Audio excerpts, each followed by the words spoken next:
Merhaba arkadaşlar. Word belgesinde bilgi ekleme konusuna devam ediyoruz.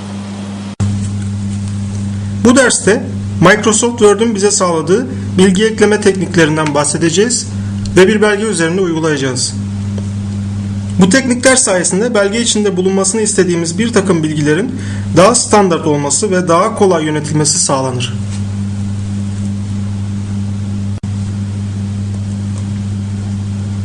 Yazılı bir belge hazırlanırken içindekiler tablosunun oluşturulması, referans alınan veya alıntı yapılan kaynakların belirtilmesi, tablo ve şekillere numara verilmesi ve bilgi verilen yazıların yazılması,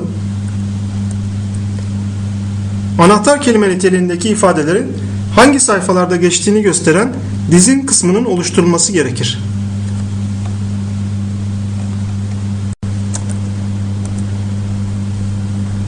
Elbette bu bilgiler Word'ün sunduğu yöntemler kullanılmadan kullanıcı tarafından hazırlanabilir.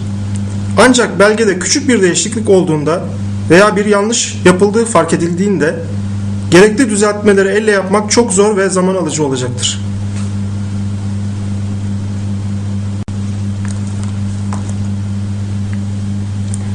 Bu teknikler bize standart biçimler sunarken yapılan değişikliklerden sonra bilgilerin kolayca güncellenebilmesini sağlar.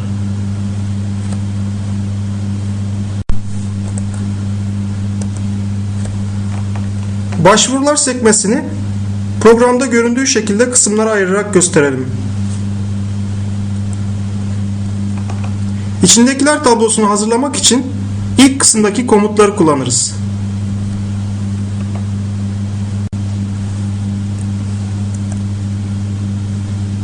Dipnot ve son not eklemek için dipnotlar kısmına başvurulur.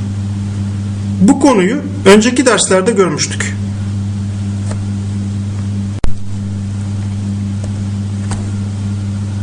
Kaynakları, yani bilgisine başvurduğumuz kitapları ve diğer türdeki yazılar hakkındaki bilgileri girmek için alıntılar ve kaynakça kısmını kullanırız.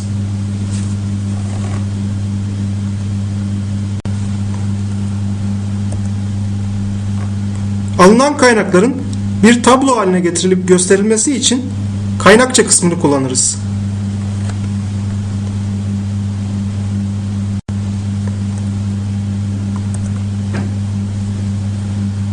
Şekil ve tablolara numara vermek için resim yazıları bölümü bulunur.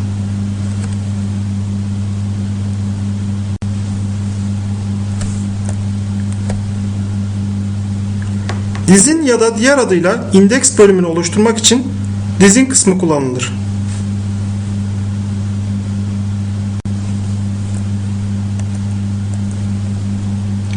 Bilgi ekleme amacıyla kullanılan bu başvuruları kullanabilmek için ön hazırlıklar yapmak gerekebilir.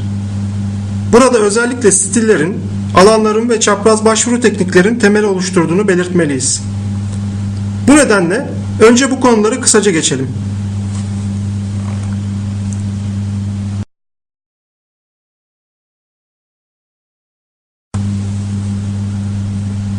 Daha önceki derslerde font ve paragraf formatı ile stilleri görmüştük.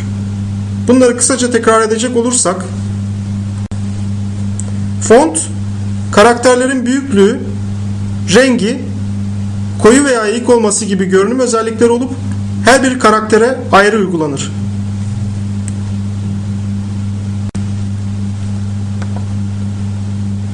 Font penceresinde karakterlere uygulanabilecek biçim seçeneklerinin hepsi mevcuttur.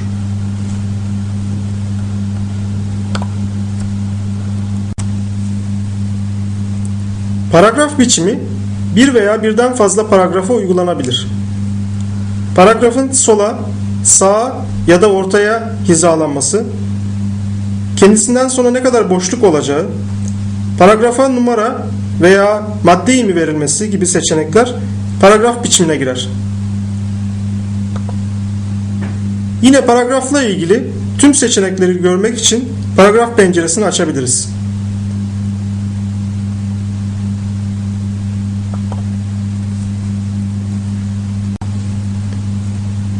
Belgedeki metinleri biçimlendirmek için font ve paragraf kısmındaki seçenekler veya komutlar kullanılabilir. Ancak font ve paragraf kısmından uygulanan biçimler sadece uygulandıkları metinlerde geçerli olurlar. Oysa bir belgede genellikle birkaç biçim çeşidinin var olduğu ve bunların dağınık olduğu görülür. Belge büyüklüğü arttıkça belge içinde dağınık bulunan metinlerin biçimlerini kontrol etmek ve gerektiğinde değiştirmek gittikçe zorlaşır. Bu nedenle metinlerin biçimlerine daha kolay hakim olmak, yani onları daha kolay kontrol edebilmek ve değiştirebilmek için stiller kullanılır.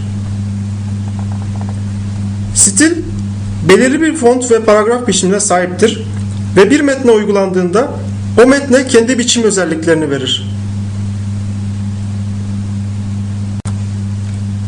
Şimdi uygulama yapmak üzere bir dosya açalım.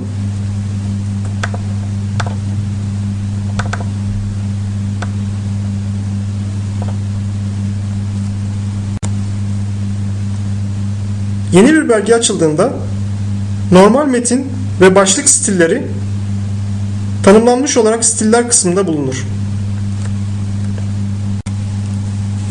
Genellikle bu stillerin kullanılması yeterlidir. Ancak istersek yeni stiller oluşturabiliriz. Stilleri genellikle başlıkları belirlemek için kullanırız. Başlıkları belirlemek için yapılan en yaygın hata, ilgili başlık metninin seçilip font özelliklerinin değiştirilmesidir. Çoğu kullanıcı bu şekilde davranır ve sonra bir değişiklik yapmak gerektiğinde bunda zorlandıkları gibi içindekiler tablosu oluşturamazlar. Kullanıcılar genellikle başlık metinlerini seçerler, onları koyu yaparlar ve genellikle de büyüklüğünü arttırırlar. Ve bunu her başlık için ayrı ayrı yapmak zorunda kalırlar. Bahsettiğimiz yaygın hata budur. Şimdi bu hatayı geri alalım ve stillerle yapmayı gösterelim.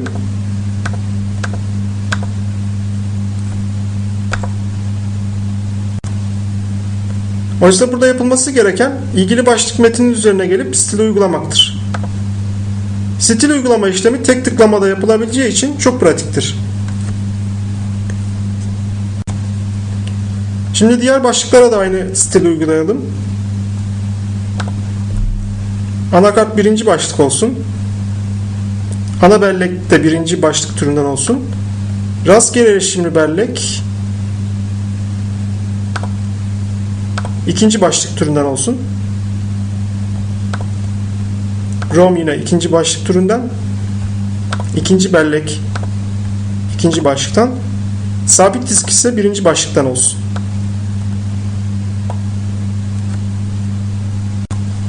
Şu anda belgemizde 3 tür stil kullanılmıştır. Bunlardan birincisi birinci başlık, ikincisi ikinci başlık ve diğerisi de normal stildir.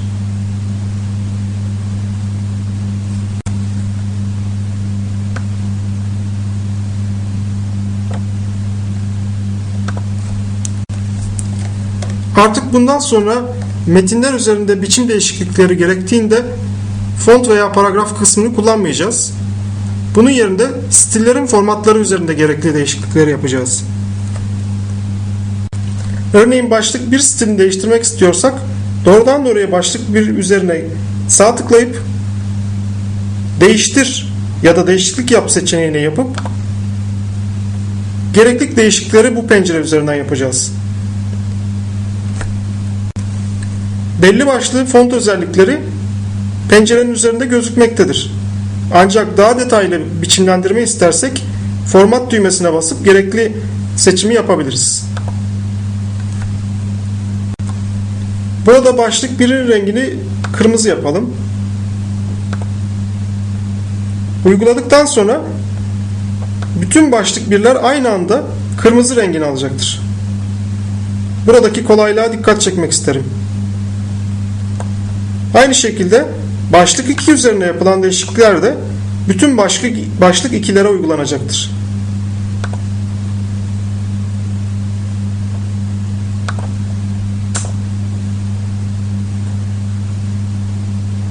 Görüldüğü gibi burada yapılan tek bir değişiklik metin üzerinde pek çok yer üzerinde değişikliğe sebep olmuştur.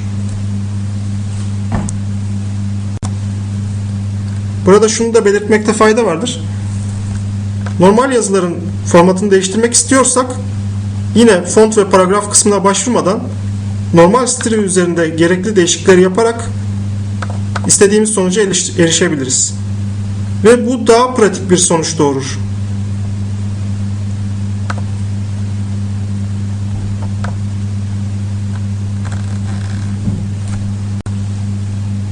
Başlık stilleri uygulandıktan sonra içindekiler tablosu oluşturulabilir. Bunun için Word belgesinde boş bir yere gelinerek başvurular kısmındaki içindekiler tablosu seçimleri kullanılabilir.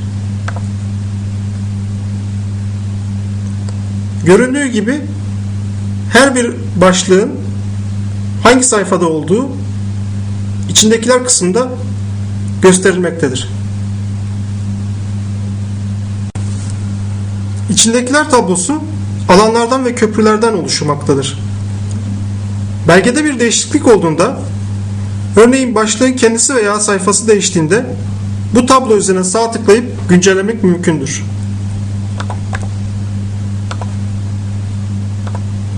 Güncelleme işlemi gösterdiğimiz şekilde olmaktadır. İçindekiler tablosunu kaldırmak istiyorsak yapılacak olan işlem tabloyu kaldır seçeneğine basmak olacaktır.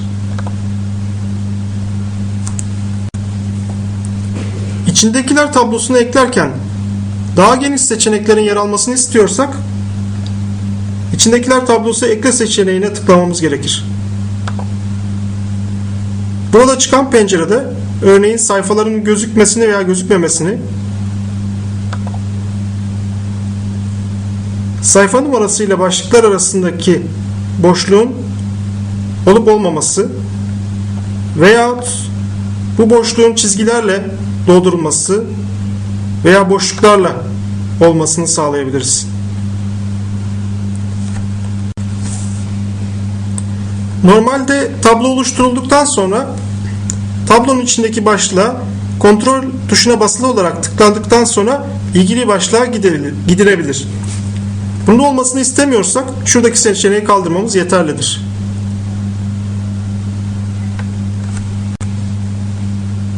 Seçenekler düğmesine tıklandıktan sonra gelen pencere içerisinde hangi tür stillerin bu tablo içinde yer alacağını buradan seçebiliriz. Hangi tür stil daha yüksek seviyede burada klavyeden sayılar girerek belirleyebiliriz.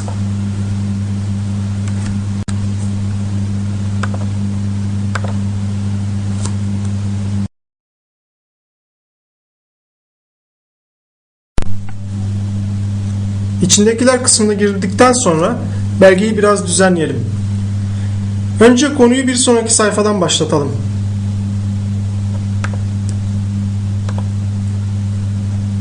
Ve daha sonra belgeye bir kapak sayfası ekleyelim.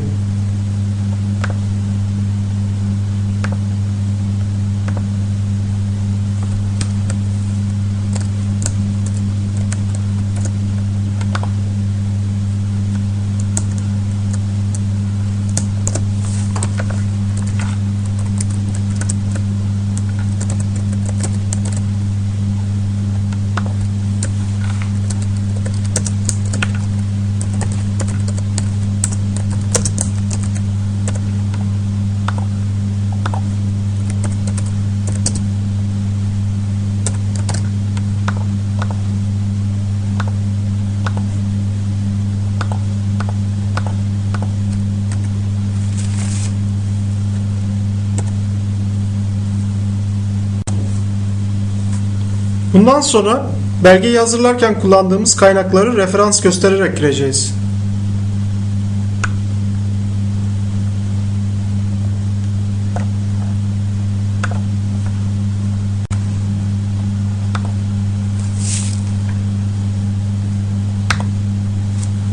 Kaynak göstermek ve kaynak eklemek için başvurular kısmındaki kaynak ekle kısmına başvurulur. kaynak eklenir. Yeni kaynak ekle komutu ile birlikte gelen pencerede önce yazarın adı yazılır.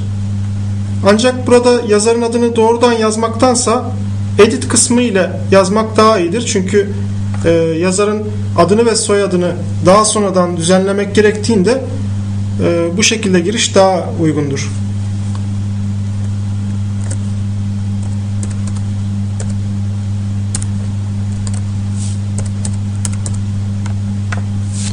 Şu anda birinci yazarın adını girdik. Bir yazar adı daha girelim.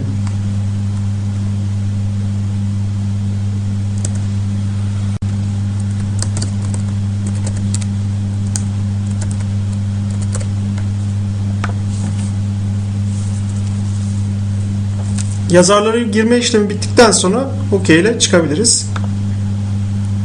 Yazarlar kaynağa eklenmiştir şu anda. Ve şimdi kaynağın adını ekleme sıra geldi.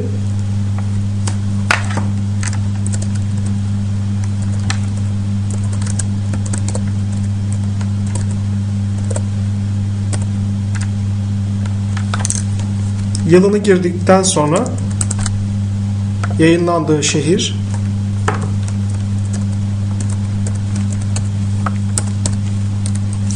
ve yayınlayıcı firmanın adı.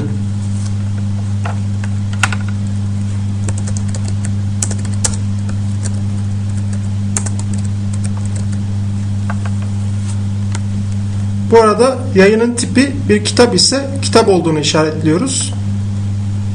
Ya da bir makale ise makale olduğunu seçmemiz gerekiyor. Kitap olduğu için kitapta bırakalım ve OK diyelim. Şu anda birinci kaynağımızı girdik ve kaynak numarası olarak da birinci kaynak olduğu için bir numarayı koydu. İkinci kaynağa girelim.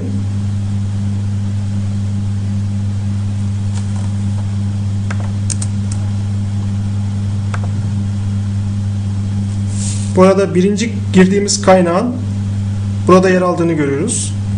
Ve yeni kaynağa giri işaretleyeceğiz. Yine kaynağımızın türü kitaptır. Yazarların adını giriyoruz.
Kaynakları girdikten sonra girdiğimiz kaynakları bir tablo halinde bir arada göstermemiz gerekecektir. Kaynakları bu şekilde girdikten sonra onları bir sayfa içerisinde tablo halinde göstermek çok kolaydır. Bunun için yapacağımız bir işlem, önce yeni sayfa ekleyip, çünkü yeni bir bölüm, kaynakça bölümü oluşturuyoruz. Daha sonra başvurulardan bibliografiyi belgemize eklemektir.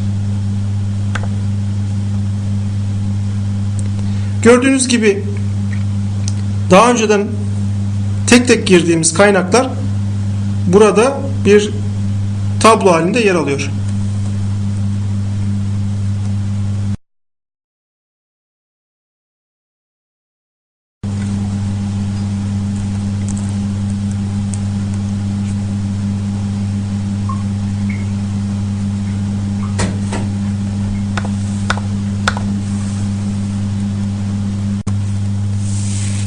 Belgede şekiller, tablolar varsa bunları numaralandırır ve bu numaranın yanına bir açıklama ekleriz.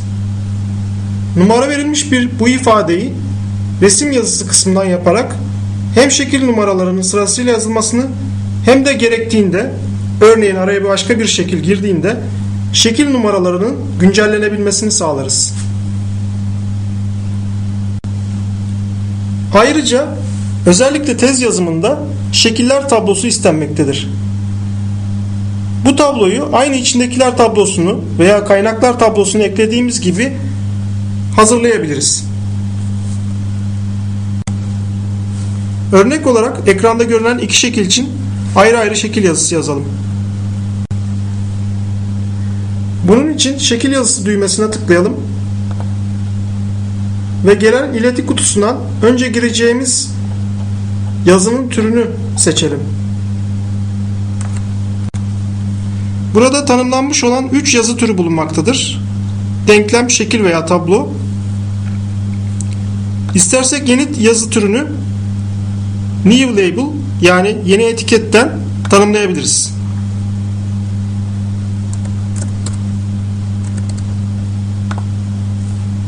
Şu anda 4. yazı türü yeni adıyla oluşmuştur.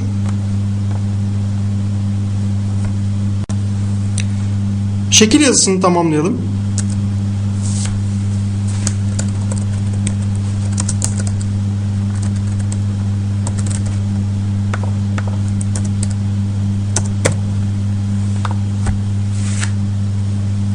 Göründüğü gibi şekil 1'in yazısı tamamlanmıştır.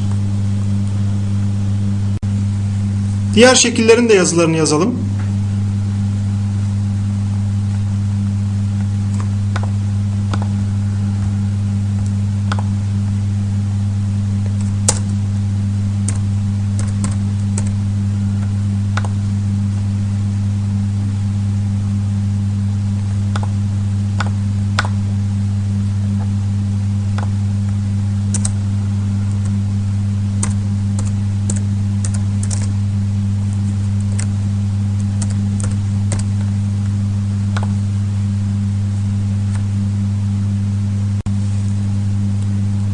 Şekil yazılarını tamamladık. Bundan sonra eğer gerekiyorsa, isteniyorsa şekiller tablosunu oluşturabiliriz.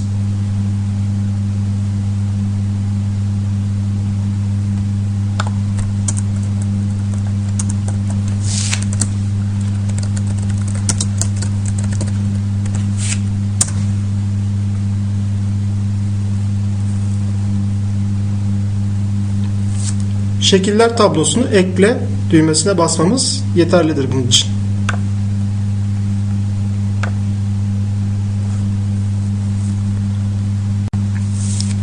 Şekiller tablosu oluşturulduktan sonra her bir şekil numarası ve yazısıyla birlikte hangi sayfada yer aldığı gözükecektir.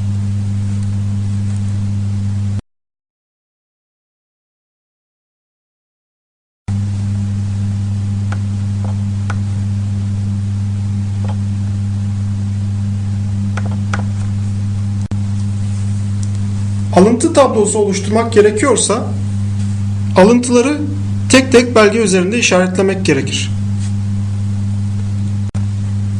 Bu belge üzerinde bulunan alıntıları işaretleyelim. Önce alıntının yer aldığı yer seçilir. Daha sonra alıntı işaretlenir.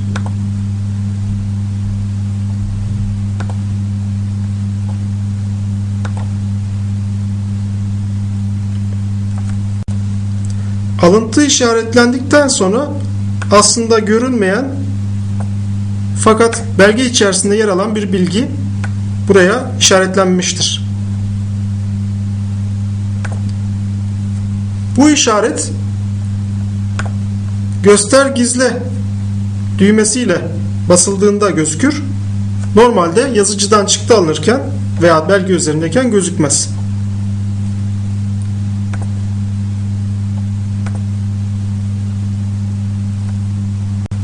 Aynı şekilde diğer alıntıyı işaretleyelim.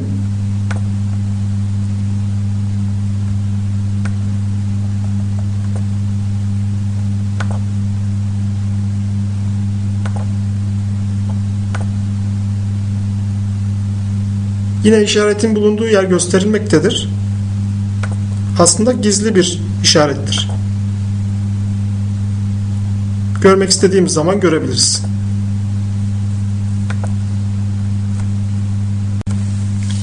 Artık geriye alıntı tablosunu hazırlamak kalmıştır. Bu da belgenin istenilen bir yerine tek bir komutla oluşturulabilir.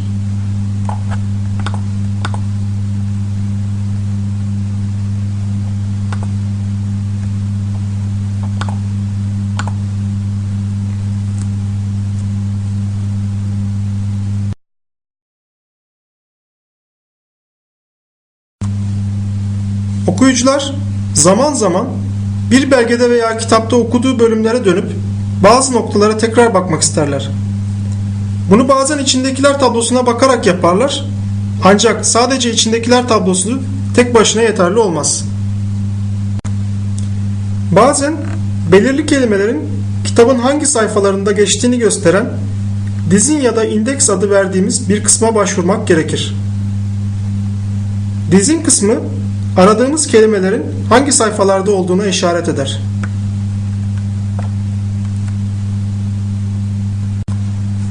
Şimdi bu belgenin dizinini oluşturalım. Dizin oluşturmadan önce dizinde bulunacak kelimelerin ya da ifadelerin işaretlenmesi gerekir. Bu işaretleme aynı alıntılarda olduğu gibidir. İlgili kelime seçilir ve dizin kısmındaki işaretleme düğmesine basılır. İşaretlemeyi onayladıktan sonra pencere kapatılır ve gördüğünüz gibi aynı alıntıda olduğu gibi gizli bir işaret belgenin içine eklenir. Bu işaretin gizli olduğunu göster gizle düğmesiyle kontrol edebiliriz.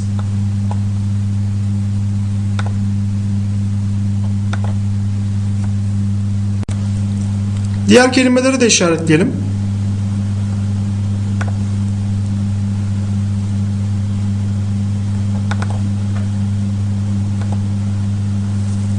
Eğer belgede geçen tüm anakartları işaretlemek istiyorsak mark all düğmesini kullanabiliriz.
Kelimeler işaretlendikten sonra dizin kısmı oluşturulabilir. Bunun için yine belge üzerinde boş bir yere gidilir ve muhtemelen belgenin sonudur bu.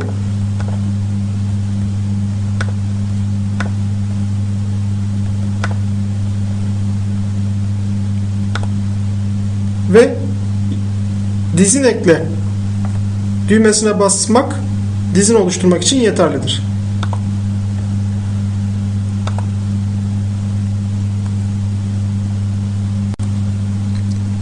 Dizin harf sırasına göre oluşmuştur. Hangi kelimenin hangi sayfada geçtiğini göstermektedir.